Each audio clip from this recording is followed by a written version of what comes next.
everyone, welcome back and thank you so much for stopping by. So my people, we have been talking about Ohanaeze Ndigbo and the next president of Ohanaeze Ndigbo after the death of Chief Iwanyanwu. So recently, another president for Ohanaeze Ndigbo emerged from Imo State, who is going to replace Chief Iwanyanwu until the tenure for Imo State is over. Just take a listen and hear everything they discuss in this particular video. Tonight I'm joined by Chief Dr. Alex Ogbonnia. He's the Publicity Secretary of Ohanaeze Ndigbo worldwide. Ozawalona Okosisi, thank you so much for joining me tonight on the Eastern Eye. So typically the question will be, why 27 days? Why not Ohanaeze organize election for a new PG? Why 27 days? And maybe you talk us through why the Ohanaeze decided to give him just 27 days. Yeah, the point is that the Imo State has been, they have had a chain of catastrophe of deaths of the President General.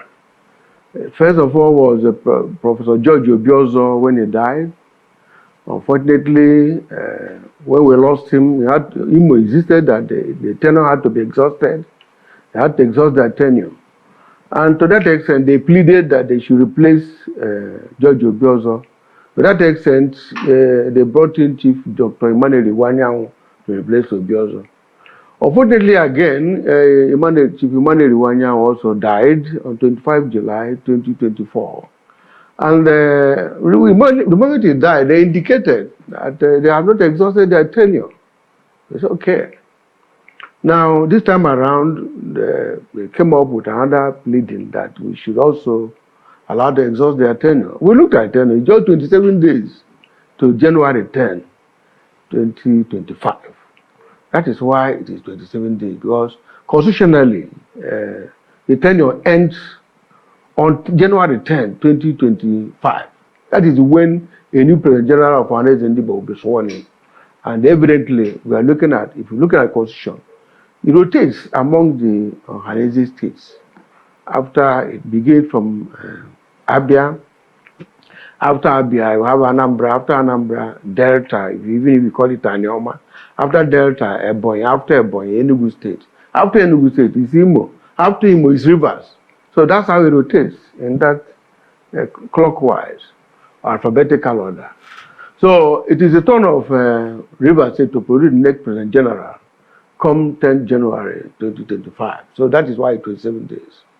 All right. Okay. Now that the Imo insisted, but I also heard that Rivers also complained of marginalization regarding their deceased deputy president.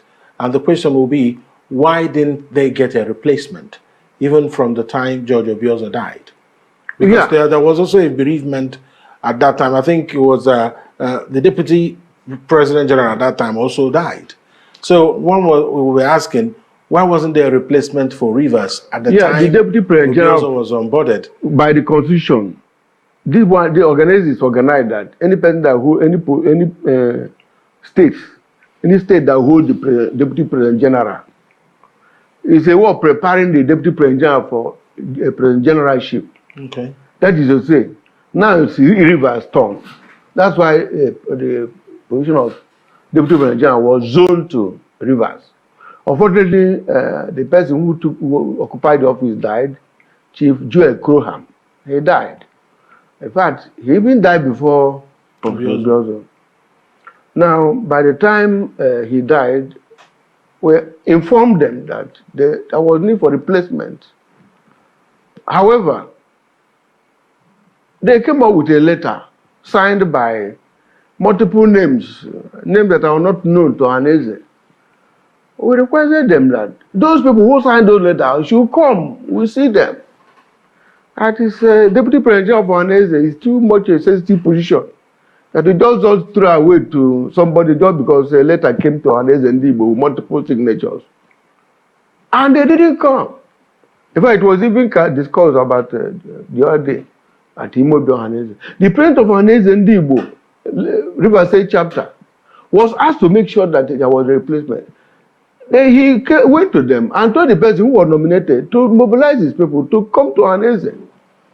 For of course, they needed to be present, isn't it? Of course, because you don't nominate in the two and elect replacements, people in the two absentia. replacements that are taking place. The Imo State Council of Elders, the Chairman of Traditional Rulers Council, the Ohanaeze Ndigbo of Imo State, and other members of the delegation, they all came and put up the request in person. And based on that, by the time in Imo, we saw Ilo Mwanya, we saw Chairman of Traditional Rulers Council, the President of Ohanaeze of Imo State, and many other eminent persons from Imo asking for that replacement. It's more legitimate than somebody just coming with a letter with multiple signatures. So it was difficult for us. Then we asked him to go and make sure that he mobilizes. He said he will not do it. That was the bone of the contention. It was also discussed again about 2 days ago because the man was there. And we told him what he should have done. So that's the point. That's the reason why that was not... All right.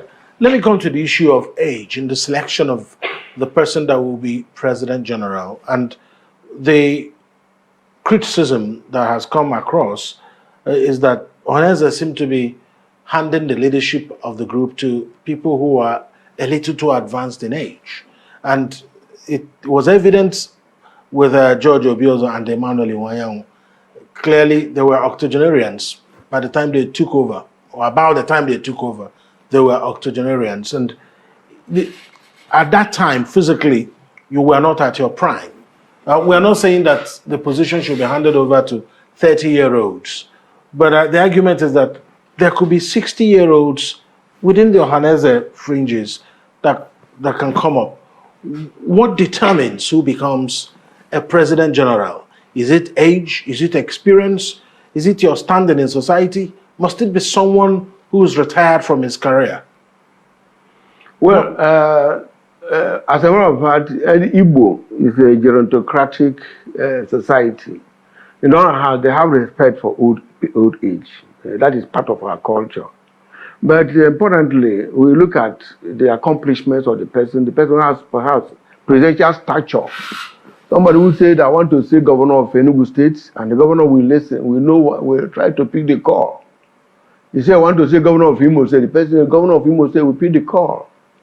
Somebody who is accomplished in life, who is somebody of presidential stature, somebody who has made name. So not just the Southeast, but somebody who can as well call the presidents, and the presidents will know that they received a call. That's the kind of thing we are looking for in the president of Ohanaeze Ndigbo at any given time.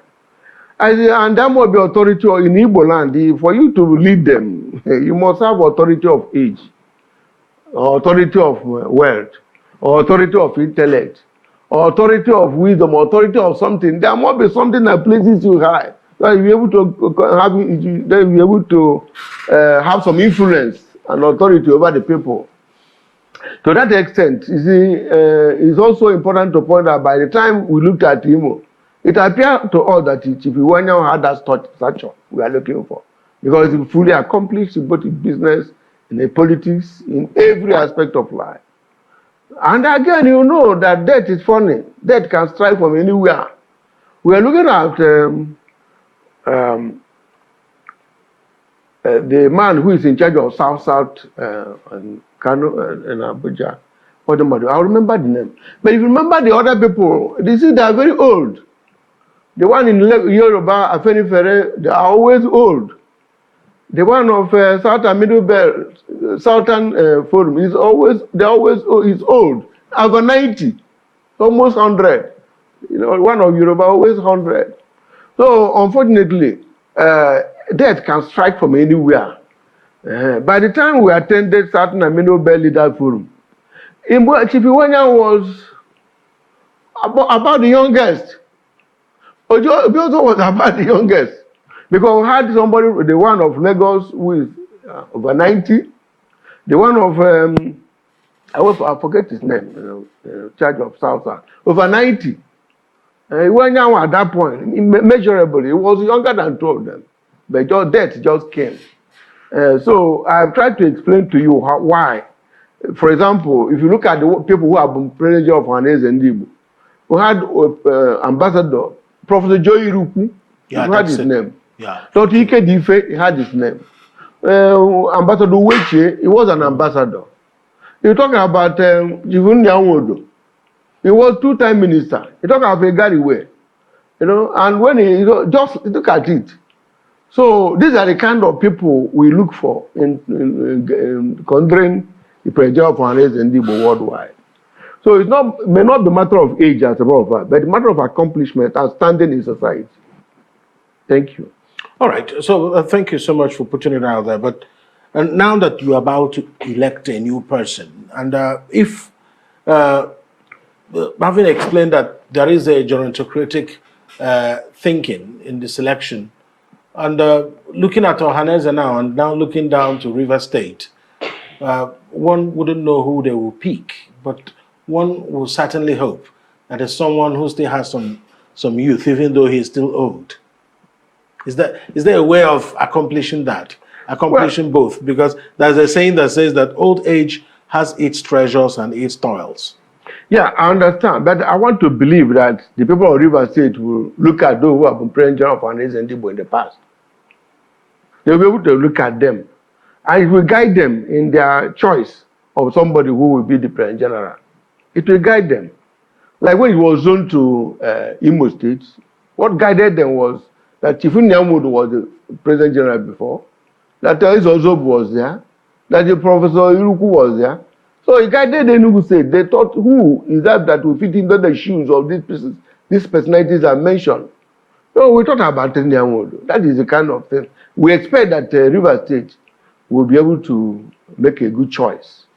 That is to say, to zero it on, if we're able to come to a consensus. But if not, by the time a lot of them come, the more the merrier. They have a screening committee and other things. We look at other variables and see to the extent the persons we can support or elect. All right. Let's take a look at the government under which you are about to finish the tenure. First of all, it was Ambassador George Obiozor, and then later it was Chief Emmanuel Iwayan Ohanaeze Ndigbo, and may their souls rest in peace. Now, talk to us about how the journey has been. When we were coming upstairs, and I just casually asked you, it's been a checkered journey.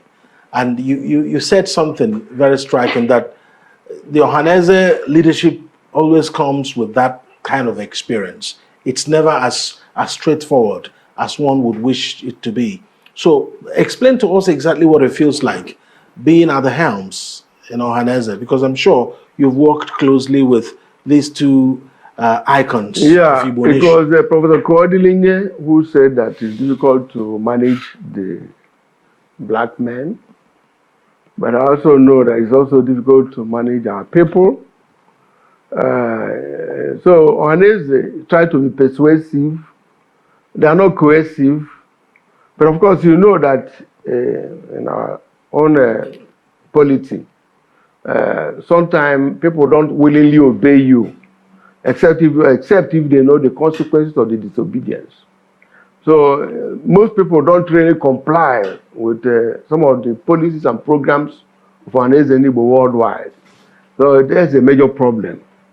Secondly, there's this crisis imposed on the Igbo by the federal government over time. That crisis imposed is that the younger ones look at our generation as people who are not responsive, who are not sensitive to their plight. That's imposed on us. And because of that, it's difficult to manage and control them. By the time you tell them about restructuring, they feel that it's better for them to find their way in what we call secession and things like that. So it's been difficult in the sense that the federal government have been marginalizing the people of Southeast Nigeria or Igbo people. Look at when Buhari was there. Of all the service chiefs in Nigeria, about 15 of them, no Igbo was considered fit enough to be the head of the service chief, and other forms of marginalization. By the time we were talking about 97% and 5%, it was defined to the Igbo. It maltreated us. So about that time, our people were not happy. To that extent, you see a lot of agitations of all kinds and so on. They will be talking about, they will think that Ohanaeze will do something. Even as Nnamdi Kanu is in detention now. A lot of people blame it on Ohanaeze. You know, they think that I have the capacity to go to detention and bring out the camp. Whatever you tell them, they say, yeah. You are not serious. You know, so the federal government creates a lot of problem for us in the southeast. So it becomes difficult for us to manage our youth. So that is major problem. So most of the time, you have the elders or Ohanaeze and youth in one form of conflict or the other. I hope you understand. That is a major source of problem. If you recall, I walked up with Chief Nyawood. His house was bombed. Ituke house was bombed. Who bombed it? Our youth. I walked with Obi also. They bombed his house in the village. I know many times Chief Iwanya received threats. I received threats separated by myself and so on and so forth. It has been turbulent, but I want to say that I thank God, in spite of the turbulence, in spite of the nature of the Ohanaeze, some of us have been able to, by God's grace, go through it all. Thank you. All right. So there's something I have noticed. It's been a pattern and it's been there for a while.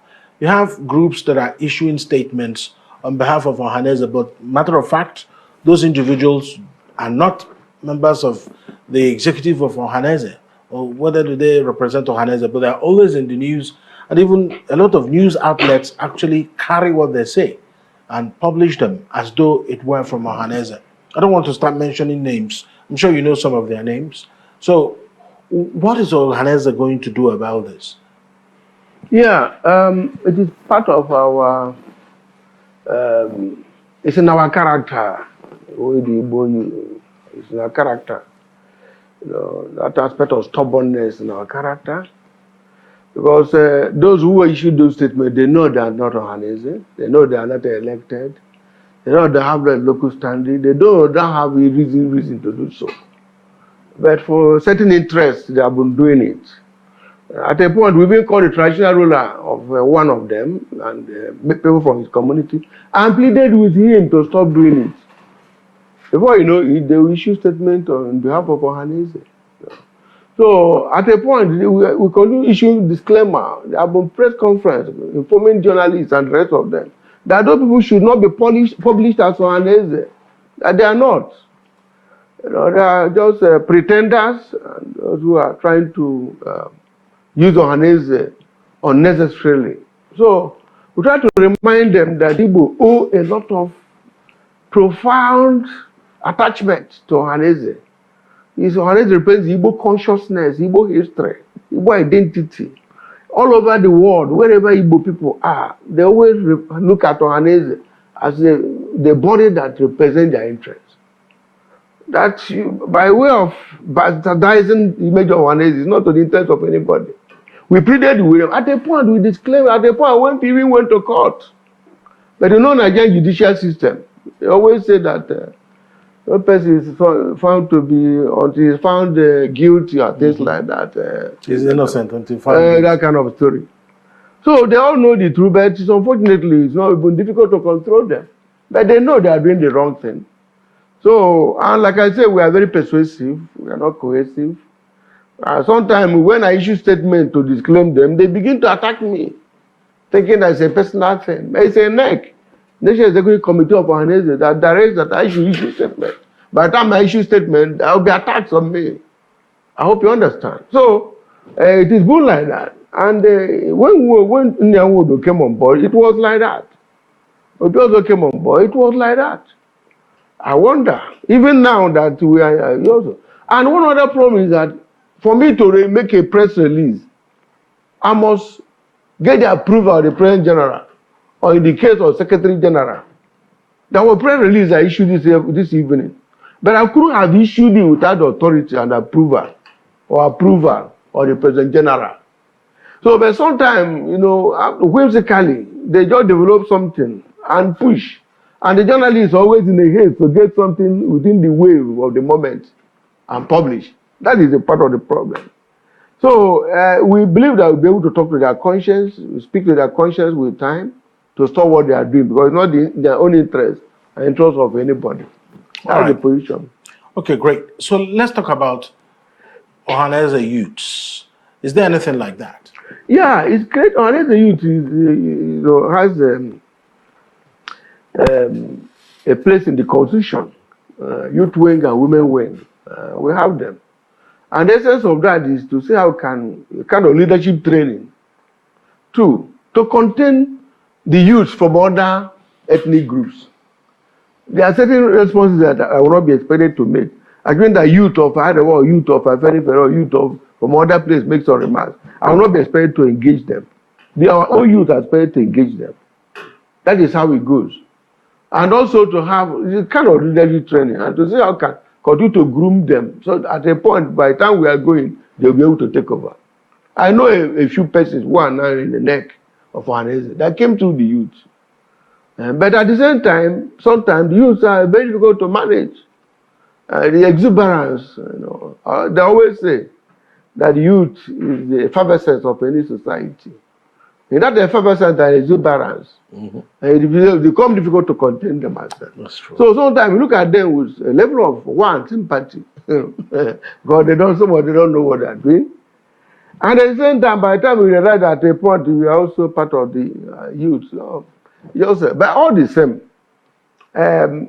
the economy of Nigeria and the way the society is, and also the agitations around, makes it difficult that sometimes we cannot even please or satisfy the youth. So it becomes difficult for us to manage when we don't have the capacity to do so. So we have the youth wing, created by the Constitution, and the women wing. But like I said, it's difficult, sometimes difficult to manage them. But sometimes they are very useful. They are made to be there in order to help us engage the youth of other ethnic groups. And that's the purpose of that youth wing. All right. So we've had president generals of Ohanaeze Ndigbo. We'll try to recall some of them who's been around in recent memory. I think we have some of their pictures. And I'll just ask my friend there at the PCR to help me with some of the pictures in no particular order, please. So nobody will say this one came before this one. This is no particular order. Chief Dozie Ikedife. Chief Dozie Ikedife. Just tell us briefly, maybe in a minute. Maybe what I should do is just to mention their names. That's Chief Dozie Ikedife there. Yeah. Yes, and from and we'll have Professor Joe Iruku. Professor Joe Iruku. They all late. Yeah. It's also Professor Joe Iruku. That's Professor Joe Iruku. And we also have Justice Ezozobu. Retired Justice Ezozobu. Yeah, that's in there. And we have we've had, of course, the likes of Egariwe, Gary Egariwe, yes, that's him. good. Yes, and we've also had Professor George Obiozo. Yeah. Professor George Obiozo, that's him. May he rest in peace. And we've had Chief Emmanuel Iwanyao. And of course, just we wanted to put faces to the names. And may he rest in peace too. And then Chief Nya Nwodo. Chief Nya Nwodo is still very much around. And also we have Ralph Uwetwe. Ralph Uwetwe, may he rest in peace still. Ambassador Ralph Uwetwe, that's him there. And then we've also had, I think, that's about it for now. Then we have the latest person who will stay there for maybe 26 days now. Because I think but it's important to inform that he jumped the first one who a Caribbean. Okay, when it was Igbo Union. No. Okay, yeah. Ohanaeze Ndigbo. Ohanaeze Ndigbo. Was the first There's a leader. doctor, Akanibiam. We'll have his picture somewhere. I don't know whether we can Former reach it, but governor, of course. governor of Yeah, old the Eastern Governor General. I mean, these are the caliber of men that have been on the helm of affairs of Ohanaeze. And one wouldn't help but really understand the point you were making, that for you to be a President General of Ohanaeze, you will have accomplished something worth writing about, or you will have written something worth reading, isn't it? You will have carved a niche for yourself. Good. When you give a governor a call, the governor will pick it up. Good. That's the point there. But at the end of the day, how do you nurture people who are coming up? The 20-year-olds, the 25-year-olds of today, how will they come up to really get to the iconic levels these men have actually accomplished? Well, it's not that you just do your best to see I can nurture somebody. But somehow it depends on the person, the individual. Some people are born great, some people struggle to become great, and some people just like that. Just like you, at a very young age, you were inspired to work hard for you to occupy a position now. So somehow you can succeed in nurturing people.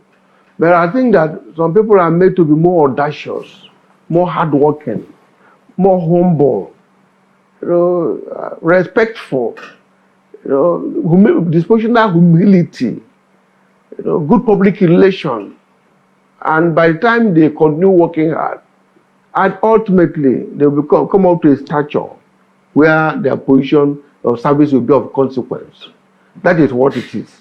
So we are trying to, much as we can nurture, just like a group of youth we try to nurture, but we've lost some of them. As we go on, if you listen and some people, only a few can still get on with you. That's how it is.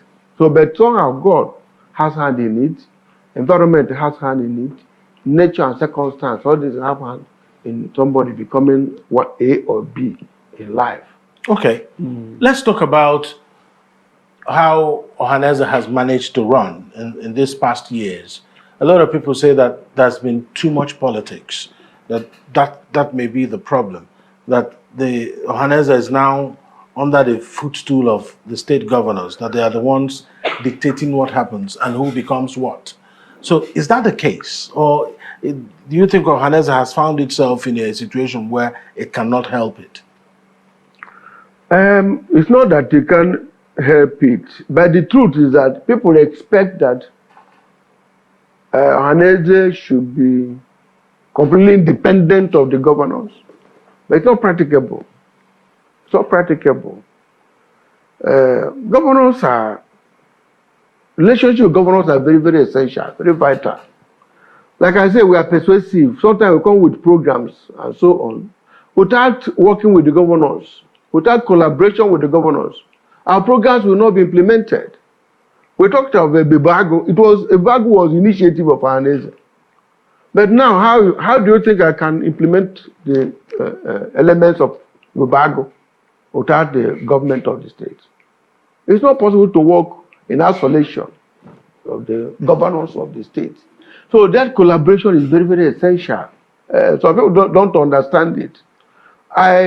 Sometimes they tell you a governor A, or B, or C has taken control. But for me, I've not seen that interference as much.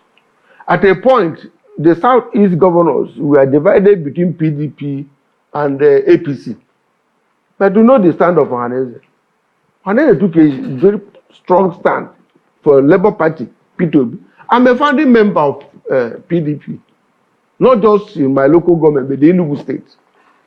We talk about PDP in Enugu State. I and Dr. Nwodo, Uchendu Ezeagu, Boniface Achu, Ndokago, and so on.